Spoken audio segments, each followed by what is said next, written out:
बोलिए कृष्ण बलदेव की जय। सनातन धर्म की जय। आदरणीय सभी भक्तजन,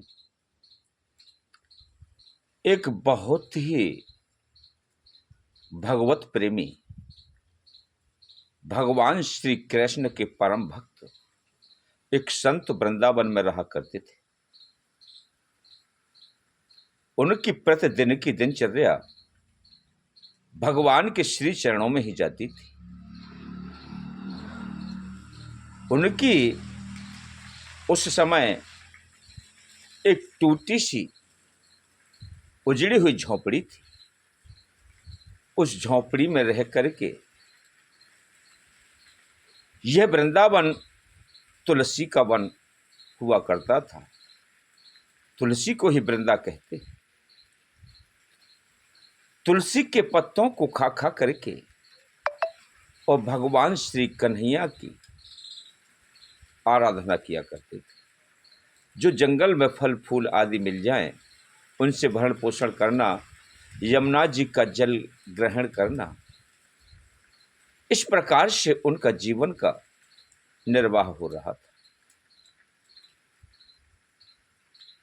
जब उन्होंने काफी तपस्या की, एक समय ऐसा आया कि वह भूख से व्याकुल हो गए। कन्हैया की परीक्षा शुरू हो गई।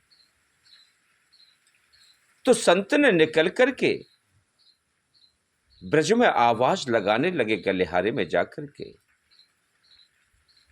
कि मिटाए भूख जो मेरी, भक्त हरे का कहाएगा।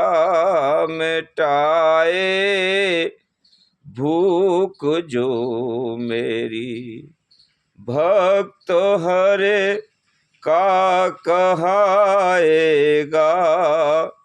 मिटेंगे दुख सभी उसके, सुखों से जीवन बिताएगा।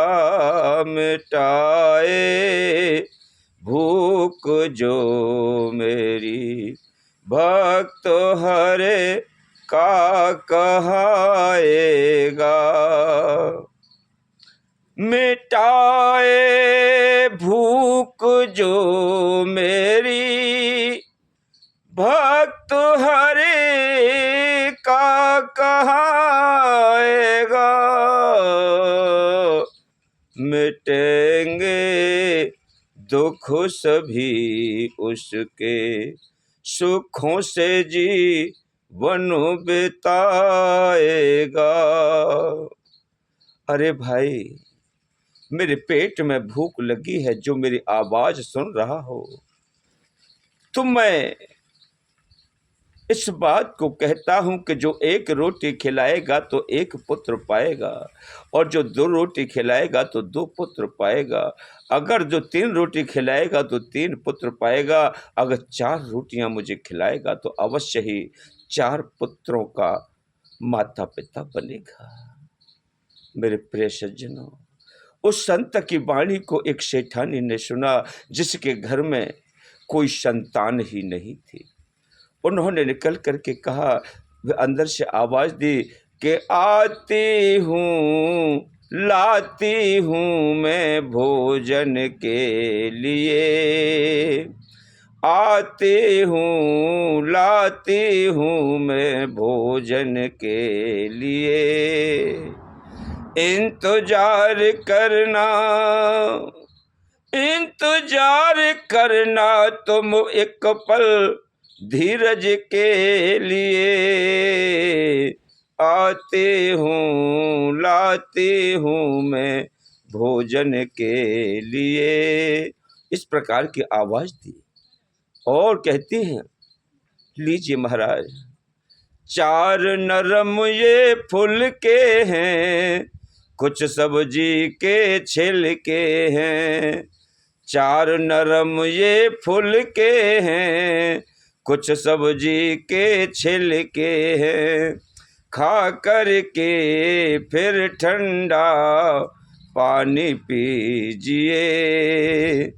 खा करके फिर ठंडा पानी पीजिए। इंतजार करना एक पल तुम धीरज के लिए, आती हूँ लाती हूँ मैं भोजन के लिए। लीजिए महाराज, ये कुछ प्याज के छिलके हैं, इन्हें लेकर के आप भोजन प्रसादी पाइए और थोड़ा जल पीजिएगा। संत ने बैठ करके बड़े प्रेम के साथ उन 4 चपातियों को ग्रहण किया और आशीर्वाद दिया, कहे देवी तू निश्चित ही 4 पुत्रों की मां बनेगी। अब मेरे प्रिय सज्जनों, संत का आशीर्वाद, संत बचन पत्थर की लीका, मोर बचन चाहे पड़ जाए फीका। संत की वाणी कभी मिथ्या नहीं हुआ करती। इस बात को सत्य करने के लिए प्रभु ने अपने लिखे को मिटा दिया। और इससे पहले की घटना है कि नारद जी से सेठ ने कहा कि जाओ हमारे विषय में प्रभु से पूछना कि हमारे जीवन में संतान सुख है कि नहीं। तो नारद जी ने भगवान से पूछा कि प्रभु, सेठ ने पूछा है उनके जीवन में संतान सुख है कि नहीं। तो भगवान ने कहा कि इस जन्म की तो चलती क्या है, 7 जन्मों तक सेठ के पास संतान नहीं है। तो नारद जी ने वही प्रश्न आकर के उस सेठ को सुना दिया। तो सेठ तो महाकंजूस था, लेकिन सेठानी उदारवान थी, दयावान थी। उन्होंने सारा धन लुटाना प्रारंभ कर दिया, दान पुण्य शुरू कर दिया। और सेठ जब चले जाते दुकान पर तो सेठानी संतों के लिए, भिक्षुकों के लिए, गरीबों के लिए, गायों के लिए वह नित्य प्रति दान करने लगी। उसी समय भगवान ने उस संत के कहने पर विधि के विधान को मिटा दिया और संत की वाणी सत्य करने के लिए सेठ के जीवन में 4 पुत्र दे दिए आशीर्वाद स्वरूप में। सेठानी 4 पुत्रों की मां बनी। और कुछ समय के बाद जब नारद जी उधर घूमते हुए आए तो उन्होंने किसी पड़ोसी से पूछा कि भाई, सेठ जी के घर में क्या कोई नाते रिश्तेदार आए हुए हैं कि नहीं। तो ये बच्चे किसके खेले हैं, क्या आस पड़ोसी के हैं या किसी रिश्तेदार के हैं कि सेठ जी के। अरे ये बात मिथ्या कैसे हो गई प्रभु की, ऐसा तो विधि के विधान में लिखा ही नहीं कि त्राहि त्राहि करने लगे और धर कानों पर हाथ। अरे झूठी कैसे हो गई उस त्रिभुवन पति की बात। नारद जी ने त्राह त्राह करके भगवान विष्णु को कहा कि हे प्रभु, आपकी बात झूठी कैसे हो गई। जाकर के भगवान विष्णु से पूछा कि प्रभु बताइए ऐसा कैसे हो गया, अगर आपको ऐसा ही करना तो मुझे झूठा क्यों बना दिया। नारद, एक ऐसे भक्त का वचन है जिसे मैं मिथ्या नहीं कर सकता। क्या मुझसे भी बड़ा कोई भक्त है? हाँ। नारद जी आश्चर्य में पड़ गए और जाकर के कहा कि चलो उस संत के तुम्हें दर्शन कराता हूं जिसके वचनों के अनुसार मैंने विधि के विधान को मिटा दिया। तो नारद जी और भगवान विष्णु एक भिक्षुक का सा भेष बना करके ब्राह्मण के स्वरूप में और वहां से निकल पड़े। भगवान श्री हरि ने एक अपनी ऐसी माया रची कि बारिश वर्षा के ओलों की वृष्टि कर दी। उसमें इतनी तीव्र ठंड छोड़ी कि नारद जी कप कपाने लगे, ददड़ी बंधने लगी, दांती बजने लगी, तूफानी हवाएं चलने लगी। तो भगवान तो सह गए, नारद जी बिलबिलाने लगे। तब भगवान ने कहा नारद जी कि अरे नारद, देखो वो कुछ दूर पर जाकर के देखो, वो संत की कुटिया है ना, उसमें कोई संत रहता है, और जाकर के उससे कहो कि भगवान तुम्हारी झोपड़ी में पधार रहे हैं और आप उन्हें तपाने की चेष्टा करें, उन्हें धुना चेतन करें, वो बहुत ठंड में व्याकुल है। नारद तीव्रता के साथ वहां पर पहुंचे और संत से कहा कि महाराज, भगवान आपकी कुटिया में पधार रहे हैं, ठंड से व्याकुल हैं, बरसात में भीग गए हैं और उन्हें काफी जोर से ठंड लगी है, धुना चेतन करो।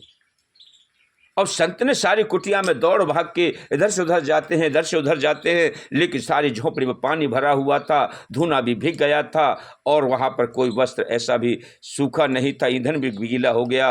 अब आग का चेतन कैसे? लेकिन भक्त की आस्था जहां होती है तो वह किसी को लापरवाह नहीं होते, वो जाकर के प्रभु के लिए सब कुछ समर्पण करने के लिए तैयार हो जाते हैं। उन्होंने जो कि दीपक जलाते थे, ज्योति जलाते थे, वह घी रखा था, बाती की रुई रखी थी। उस आदि को जो सूखे सूखे कपड़े थे उनको अपने बदन से लपेटा कि ईंधन तो है नहीं, मैं प्रभु के लिए अपना शरीर ही धूना बनाए लेता हूं, कम से कम प्रभु के काम तो आ जाए। उन्होंने अपने शरीर पर घी तेल लपेट करके आदि वस्त्रों पर और जाकर के प्रभु के आने का इंतजार करने के लगे। जैसे ही प्रभु आगमन हुआ, उधर उसने संत ने अपनी एक माचिस की तीली जलाई और अपने शरीर में अग्नि प्रज्वलित कर दी। बोलिए वृंदावन बिहारी लाल की जय। संत के इस स्वरूप को देख करके भगवान ने उसको शीतल कर दिया। कहे संत, मैं आपकी तपस्या से प्रसन्न हूं, कहिए आप क्या वर मांगना चाहते हैं?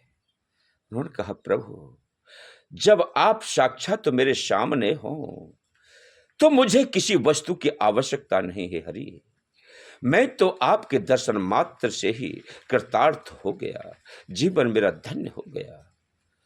अब भगवान श्री हरि ने नारद से कहा, कहे नारद आप बताइए ऐसे संतों के बचना टलना क्या आसान है? मैं इसी प्रकार से ऐसे संतों की वचन रखने के लिए मैं अपनी हट को भी त्याग देता हूं, अपने लिखे को भी मिटा देता हूं। बोलिए कृष्ण बलदेव की जय, सनातन धर्म की जय। अगर मेरे प्रिय सज्जनों आपको कथा प्रिय लगी हो तो चैनल को सब्सक्राइब करें, वीडियो को लाइक करें। ओम नमो नारायण, ओम नमो नारायण, ओम नमो नारायण।